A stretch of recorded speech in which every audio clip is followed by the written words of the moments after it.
Salam dan bahagia, Ibu dan Bapak guru hebat. Tanpa kita sadari, selama ini kita mungkin pernah melakukan plagiarisme atau penjiplakan dari suatu sumber. Contoh yang paling sederhana, misalnya, kita posting status di media sosial dengan kalimat kutipan atau quotes milik orang lain.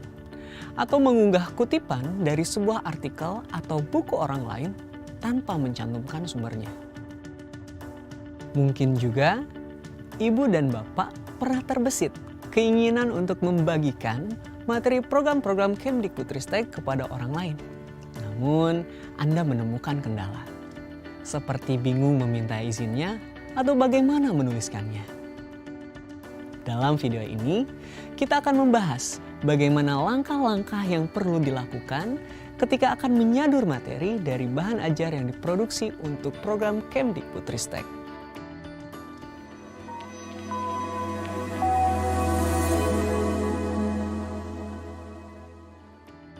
Mari kita coba kuis sederhana berikut. Lihat opsi-opsi berikut, lalu pilihlah dalam hati mana tindakan yang lebih tepat. Pertama, mengutip sebagian materi dari modul program Kemdikbudristek atau mengunggah ulang keseluruhan modul atau video dalam laman atau situs pribadi Anda.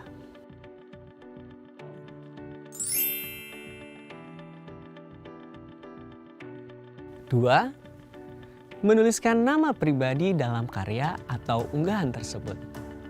Atau mencantumkan nama pembuat materi dan tahun penerbitan bahan yang dikutip.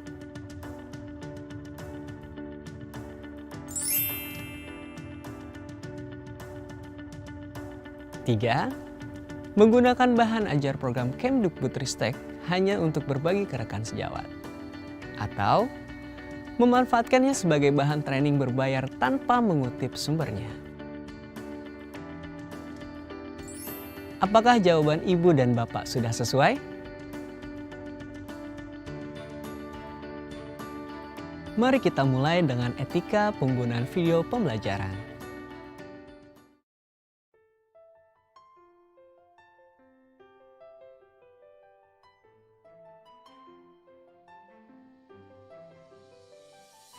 Selama ini, kita mungkin familiar dengan istilah re-uploader atau orang yang mengunggah konten milik orang lain dalam kanal sendiri di YouTube atau platform lainnya.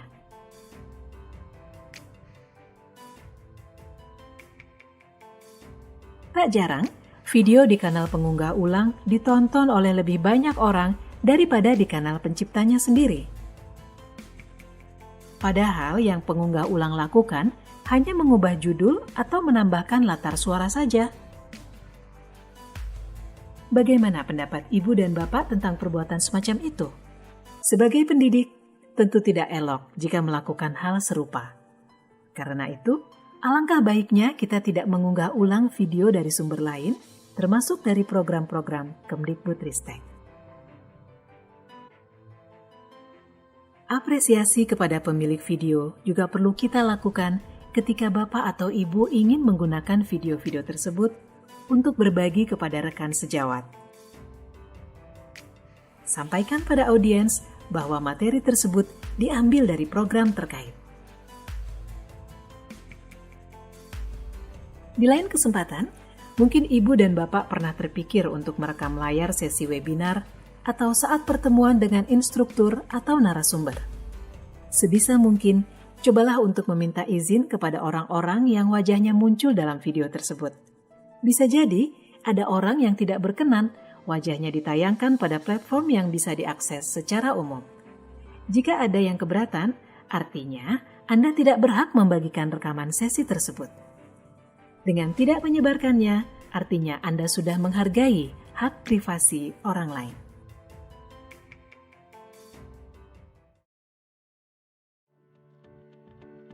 Bagian selanjutnya adalah panduan mengutip sumber dalam bentuk tulisan. Kutipan sendiri ada dua, yaitu kutipan langsung dan tidak langsung. Ibu dan Bapak disebut melakukan pengutipan langsung jika Anda menyalin kata, frasa, kalimat atau paragraf dari sumber lain tanpa diubah sama sekali. Copy paste, salin tempel. Mengikuti panduan APA Style, penulisan kutipan langsung dibedakan menjadi 2. Jika jumlah kata yang dikutip kurang dari 40 kata, maka kutipan tersebut ditulis dalam paragraf yang sama, diapit tanda petik dengan menuliskan nama penulis, tahun penerbitan, dan nomor halaman. Dalam hal ini, ketika sumber tersebut berasal dari instansi pemerintahan, seperti Kemdikbudristek, maka nama penulis dicantumkan sebagai nama instansinya dan tahun penerbitannya.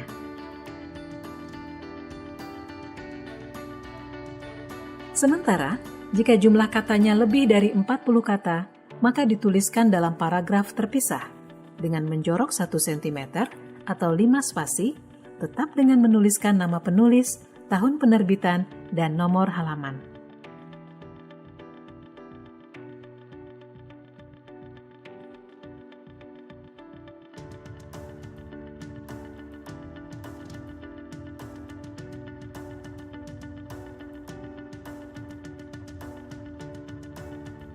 Bagaimana dengan kutipan tidak langsung?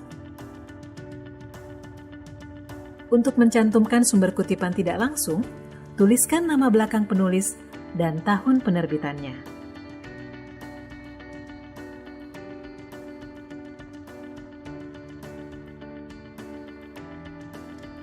Kutipan tidak langsung artinya kita menyampaikan konten dari sumber lain dengan gaya dan tulisan kita sendiri. Istilah singkatnya, parafrase. Berikut contohnya.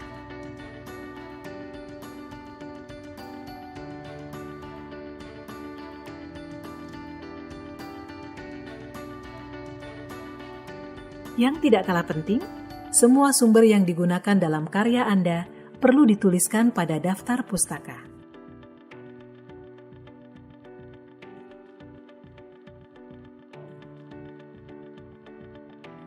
Lalu bagaimana dengan materi yang berbentuk video?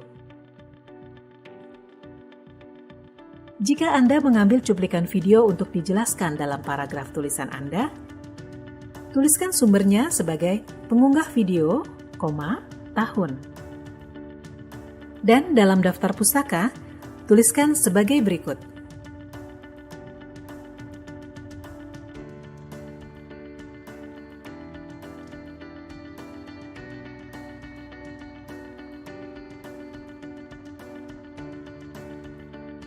Ibu dan Bapak guru hebat, begitulah panduan untuk mengutip karya atau sumber dari media lain. Perlu diingat, panduan ini bukan dibuat untuk menghalangi Anda dalam membagikan informasi. Kita boleh menyebarkan ilmu yang telah kita dapatkan. Namun, panduan ini dibuat untuk membiasakan kita menghargai karya dan hak atas kekayaan intelektual orang lain. Salam dan bahagia, Ibu dan Bapak guru hebat.